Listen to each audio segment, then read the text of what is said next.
Kumusta mga ka-Noisy? Welcome back sa ating YouTube channel, Philippine Noisy. So, ngayong araw, another update naman tayo about Naoya the Monster Inoue, at I think kay 4 Alas din. So, ang video ito ay mula kay Mas May Alam TV. So, meron itong pamagat na Naoya Inoue kulong sa Japan. Karumal Tumel ang ginawa ng Hapon. So, ano kaya yung ginawa ng Hapon? Yung Monster Day o Mano, pero ayaw lumabas ng Japan. So, bago natin simulan, Mas May Alam TV, suportahan nyo yan. Tapos syempre, kung trip nyo ng mga ganitong reaction video, may kasama kayong manood, huwag nyo na rin kalimutang suportahan yung YouTube channel natin, Philippine Noisy.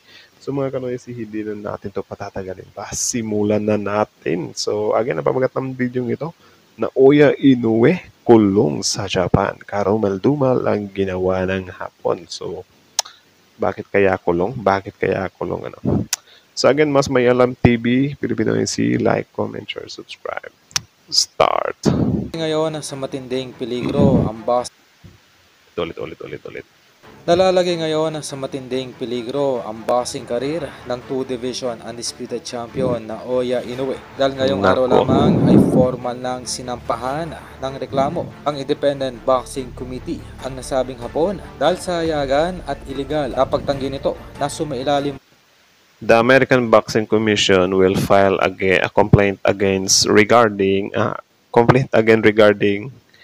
the illegal refusal of the Japanese boxer to undergo another random test by VEDA 24/7. Hala. Bakit ba kasi dumi-deny or tumatanggi na bigla ang i-drug test? Ano bang meron? Siyempre hindi naman natin sa yung kasi dito, yung iba dito na inggit lang kayo kasi namamayag ngayon yung Hapon, something like that, kaya gusto nyo siraan. Hindi naman sa sinisiraan yan, men. Natural lang talaga yan na kapag ka nasa peak ka, nasa tuktok ka, may mga mga organization or mga talaga na gustong pabagsikin ka. Pero yun nga, kung wala ka naman or hindi ka naman guilty, anong kinakatakot mo na bumagsak, diba? So, bakit nga ba hindi drug test? Muli sa random drug test ng VADA 24/7. Kung mapapatunayan ang nasabing aligasyon ay posibleng masuspinde ang lisensya ng nasabing Hapon at maaari pa itong makulong ng hindi hihigit ng 3 taon sakaling ang nasabing. Grabe yung makulong ng 3 taon.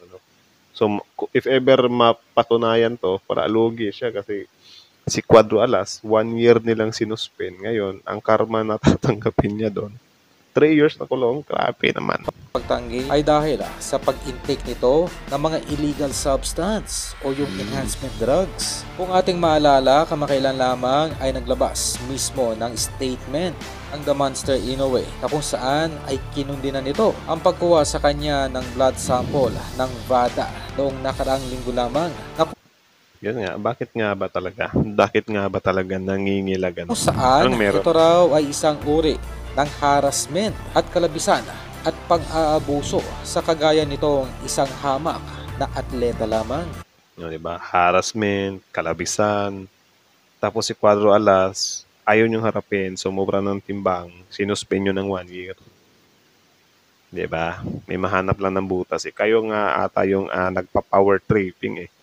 Biruin nyo, ayaw nyong tumanggap ng laban na sa labas ng Japan. Bakit?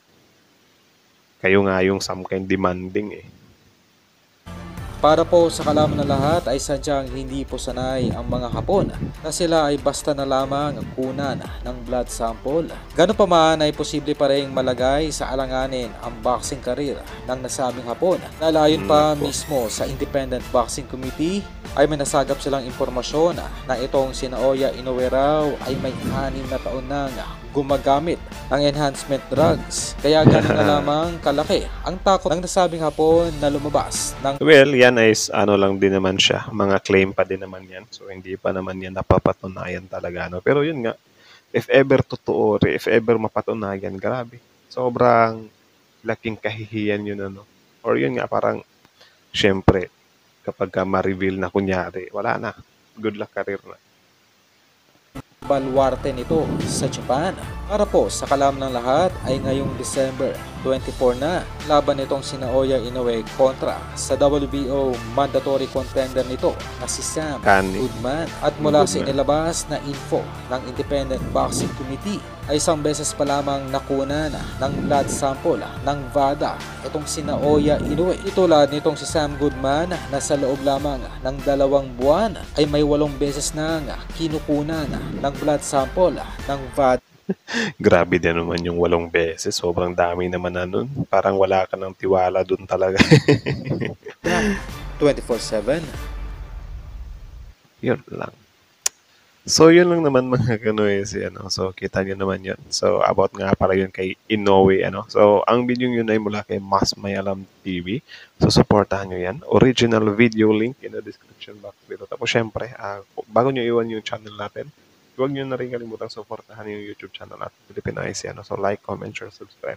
So, kita nyo naman yun. Yun pala yung some kind karumal-dumal na tawag dyan. Mangyayari kay Naoya Inoue, if ever ma-prove nga na magamit siya ng some kind substance or whatsoever. Pero, yun nga, si Naoya Inoue, naman siya, he felt harassed. Well, tama naman yun, men. Pero, syempre, yung yung pagiging champion niya kasi is parang yun medyo questionable. Though hindi siya questionable in a way na parang questionable talaga kasi magaling din naman talaga siya. Na-knock-out niya din naman talaga yung mga kalaban niya. Ang natin dito is or yung mostly na some kind hinain ng karamihan is yun nga parang hindi ka kasi lumalabas ng Japan 'Di ba? So yun, parang dun siya mas napagsosospetsahan ng taong bayan na baka nga naman talaga. Kasi biruin mo naman guys, syempre if ever sa Japan gagawin yung laban, wala, parang meron ka ng home court advantage dun. Or di ba parang ikaw talaga yung papaboran ng, halimbawa ganyan, mga testing or whatsoever. Do hindi ko naman sinasabi na sa lahat or nangyayari talaga kay Inoue kasi yun nga, bawal din naman yan. Pero yun nga, if ever talaga ba, what if, di ba? Na meron nga mga nangyayaring ganyan para lang maipanalo yung manok nyo. Yun lang din yung mahirap doon. Di ba? Kayo ba? Ano ba sa tingin nyo? If ever kababayan nyo tapos gusto nyong mamayagpag yung pangalan. So, yun yung nakikitaan ng karamihan na baka nga daw gumagamit siya ng mga ganun. Kasi yun nga, sobrang nangingilag siya kapag biglaan siyang i-drug test ng VADA. Diba? Tapos ngayon parang nagre-reklamo siya. Tapos yung laban niya, puro lang sa kanila, sa Japan lang. Kaya nga parang ayaw tumungtong ng Amerika yan Kasi parang may kinakatakutan din siya. So dapat naman kasi sana para ma-clear din yung name niya, ipakita niya din na wala siyang kinakatakutan talaga. Hindi yung nasa loob lang siya ng teritoryo niya.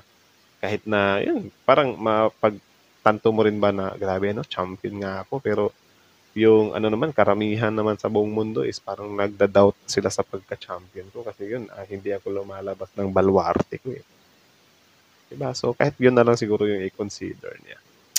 But anyways, kayo ano masasabi niyo doon? Comment down below. Tapos yun, pag-usapan natin yan sa comment section. So again, hanggang dito na lang muna. So again, this video is from May Alam TV.